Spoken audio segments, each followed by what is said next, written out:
Another basic concept is domestic territory of a country and normal residents. हम इन्हें दोनों को एक एक करके समझेंगे. Okay, domestic territory is also called economic territory. Domestic territory is also called economic territory. ठीक है.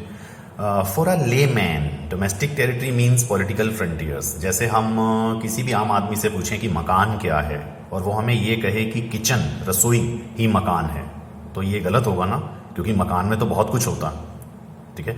Kitchen is just a part of a house. ठीक है. रसोई एक हिस्सा हो सकती है मकान का, लेकिन मकान नहीं हो सकती. बिल्कुल वैसे ही इकोनॉमिक्स में डोमेस्टिक टेरिटरी अलग होती है और पॉलिटिकल टेरिटरी अलग होती है. अब एक ले मैन के लिए, कॉमन मैन के लिए पॉलिटिकल टेरिटरी ही डोमेस्टिक टेरिटरी है. ठीक है. But that is the narrow concept. ठीक है. Narrow thinking, right. ठीक है. डोमेस्टिक टेरिटरी के लिए सबसे बढ़िया स्मार्ट ट्रिक, स्मार्ट फंडा ये है कि इसमें एक बात का आप ध्यान रखिए बेटा, जो चीज जिस देश की होगी वो उसकी डोमेस्टिक टेरिटरी का पार्ट मानी जाएगी. जो चीज जिस देश की होगी वो उसकी डोमेस्टिक टेरिटरी का पार्ट मानी जाएगी. ठीक है. अब जैसे हम डोमेस्टिक टेरिटरी कॉन्सेप्ट स्टार्ट करते हैं, तो किसी भी देश की डोमेस्टिक टेरिटरी में, यानी इकोनॉमिक टेरिटरी में, domestic territory is also called economic territory, उसकी पॉलिटिकल टेरिटरी के अलावा, पॉलिटिकल टेरिटरी क्या है? जितना भी हमारे देश का एरिया है फ्रॉम कश्मीर टू कन्याकुमारी, ये हमारी पॉलिटिकल टेरिटरी है. जितना भी हमारे देश का एरिया है, क्षेत्रफल है, ठीक है, ये हमारे देश की डोमेस्टिक पॉलिटिकल टेरिटरी है, जिसे हम ज्योग्राफिकल टेरिटरी भी बोलते हैं, जैसे like Kashmir to Kanyakumari. Okay, ठीक है. अब किसी भी कंट्री की डोमेस्टिक टेरिटरी में, चाहे वो इंडिया या कोई भी कंट्री है, किसी भी कंट्री की डोमेस्टिक टेरिटरी में उसकी पॉलिटिकल टेरिटरी सबसे पहले इंक्लूड होती है, यानी एरिया, ज्योग्राफिकल एरिया आता है. ठीक है.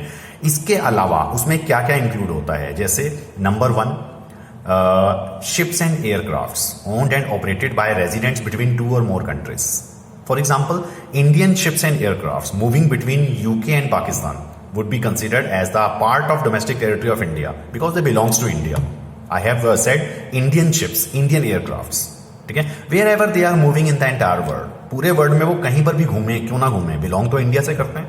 ठीक है. तो इसका मतलब क्या हो गया? They would be considered as a part of domestic territory of India. Okay, ठीक है. एम्बेसी जिस कंट्री की होंगी उसकी डोमेस्टिक टेरिटरी का पार्ट मानी जाएंगी.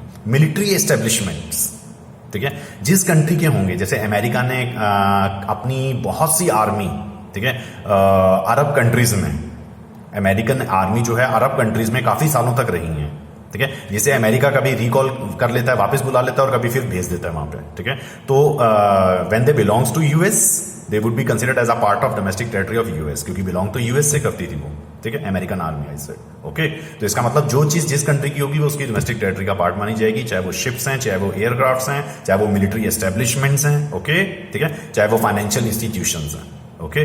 तो आपने ये समझा अभी तक बेटा कि what is domestic territory and how it is differ from political territory. Domestic territory is a wider concept than political territory.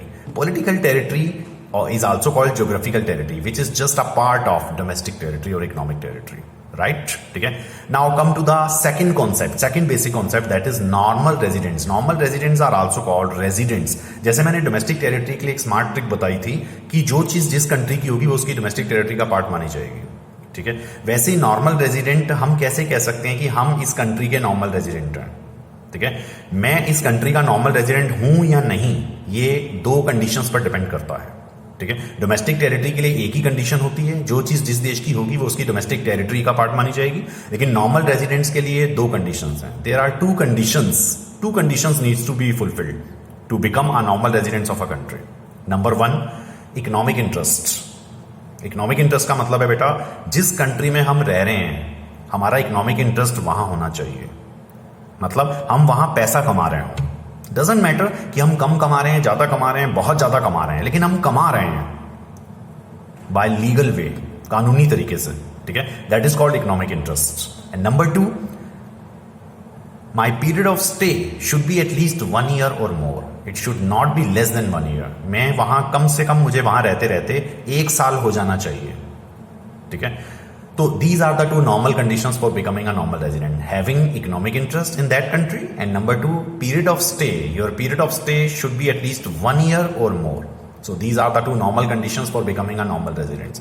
लेकिन इस कॉन्सेप्ट में, in the concept of normal resident, कुछ लोग नहीं आते हैं. ऐसे कौन से लोग हैं जो नॉर्मल रेजिडेंट कॉन्सेप्ट में नहीं आते हैं? फॉर एग्जाम्पल मेडिकल पेशेंट्स, ठीक है। Suppose there are some Indians who going to abroad for their medical treatment. हम में से बहुत से इंडियंस ऐसे हैं जो अमेरिका चले जाते हैं, यूके चले जाते हैं अपना इलाज करवाने के लिए, ठीक है। हम वहां इलाज करवाने गए हैं, ट्रीटमेंट करवाने गए हैं, अपना पैसा कमाने नहीं गए हैं, ओके। तो इसका मतलब हम अपनी कंट्री के नॉर्मल रेजिडेंट यानी इंडिया के नॉर्मल रेजिडेंट माने जाएंगे, ना कि यूएस यूके के, क्योंकि वहां तो हम फॉर द टाइम बिंग गए हैं। सिमिलरली स्टूडेंट्स जो कि पढ़ने के पर्पज से, ठीक है, पढ़ाई करने के लिए फॉरेन जाते हैं, कोई जापान, कोई ऑस्ट्रेलिया, कोई अमेरिका, कोई इंग्लैंड एटसेट्रा एटसेट्रा, ठीक है, वो वहां पैसा कमाने नहीं जा रहे। तो इसका मतलब they would be considered as a normal resident of India, not abroad, okay, ठीक है। Similarly those who are working in embassy, ठीक है, for example Americans working in US embassy in New Delhi India, Americans working in USA embassy working in New Delhi India, so they would be considered as a normal resident of US, ठीक है, because as I told you earlier कि US embassy in India would be considered as a part of domestic territory of US, जिसकी जो चीज उसकी domestic territory का part, ठीक है। तो उसमें काम करने वाले जो अमेरिकन होंगे वो भी यूएस के नॉर्मल रेजिडेंट माने जाएंगे, ना कि इंडिया के, ओके, ठीक है। That is the concept of normal resident and domestic territory. That's all for now.